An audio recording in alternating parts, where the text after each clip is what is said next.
വളാഞ്ചേരി പെരിന്തൽമണ്ണ റോഡിൽ നഗരമധ്യത്തിൽ Valanchery municipality shopping കോംപ്ലക്സിൽ നിന്നും ശുചിമുറി മാലിന്യം പുറത്തേക്ക് ഒഴുക്കിവിടുന്നതായി പരാതി. അപ്പോൾ ഇതിന് കക്കൂസ് മാലിന്യം പൊട്ടിയൊലിക്കാൻ തുടങ്ങിയിട്ട് കുറേ ദിവസങ്ങൾ വന്നു. ഒന്നാമത് പേടിപ്പത്തേക്ക് മാർക്കറ്റിൽ 4 പേർ ഡെങ്കി പടർന്ന് പിടിച്ചൊരു കാര്യമുണ്ടായിരുന്നു.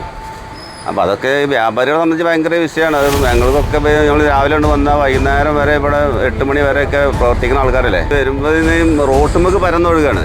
ജനങ്ങൾ പള്ളി പോകുന്ന ആൾക്കാരുണ്ട്, പല ബൈക്കും പോകുന്ന ആൾക്കാരുണ്ട്. അപ്പോൾ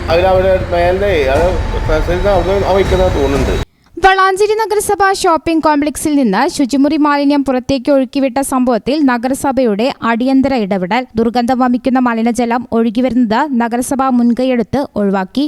വളാഞ്ചേരി പെരിന്തൽമണ്ണ റോഡിൽ നഗരമധ്യത്തിൽ മുനിസിപ്പാലിറ്റി ഷോപ്പിംഗ് കോംപ്ലക്സിൽ നിന്നും ശുചിമുറി മാലിന്യം പുറത്തേക്ക് ഒഴുക്കിവിടുന്നതായി വ്യാപക പരാതിയായിരുന്നു ഉയർന്നിരുന്നത്. പെരിന്തൽമണ്ണ റോഡിലെ മാർക്കറ്റിനോട് ചേർന്നുള്ള നഗരസഭയുടെ വ്യാപാര സമുച്ചയത്തിൽ നിന്നാണ് ശുചിമുറി മാലിന്യം പുറത്തു തള്ളുന്നതായി കണ്ടെത്തിയത്. നൂറുകണക്കിന് യാത്രക്കാർ കടന്നുപോകുന്ന വഴിയിലാണ് ദുർഗന്ധം വമിക്കുന്ന മലിനജലം ഒഴുക്കിവിട്ടിരുന്നത്. ഈ ചാനൽ അടക്കമുള്ള മാധ്യമങ്ങൾ വാർത്ത നൽകിയതോടെയാണ് സംഭവത്തിൽ നഗരസഭയുടെ ഭാഗത്തുനിന്നും അടിയന്തര ഇടപെടലുണ്ടായത്. നൂറുകണക്കിന് യാത്രക്കാർ സഞ്ചരിക്കുന്ന വഴിയിലേക്ക് ദുർഗന്ധം വമിക്കുന്ന മലിനജലം ഒഴുകിവരുന്നത് ഒഴിവാക്കാൻ നഗരസഭ മുൻകൈയെടുക്കുകയായിരുന്നു. കാൽനട യാത്രക്കാർക്ക് ഈ മലിനജലത്തിൽ ചവിട്ടി വേണമായിരുന്നു നടക്കാൻ. മാത്രവുമല്ല, വ്യാപാരികൾ ദുർഗന്ധം ശ്വസിച്ചായിരുന്നു രാവിലെ മുതൽ സ്ഥാപനങ്ങളിൽ കച്ചവടം നടത്തിയിരുന്നത്. മാസങ്ങളോളമായി ഈ സ്ഥിതി തുടരുകയായിരുന്നു. ഇതിനാണ് നഗരസഭ ഇടപെട്ടതോടെ പരിഹാരമായിരിക്കുന്നത്.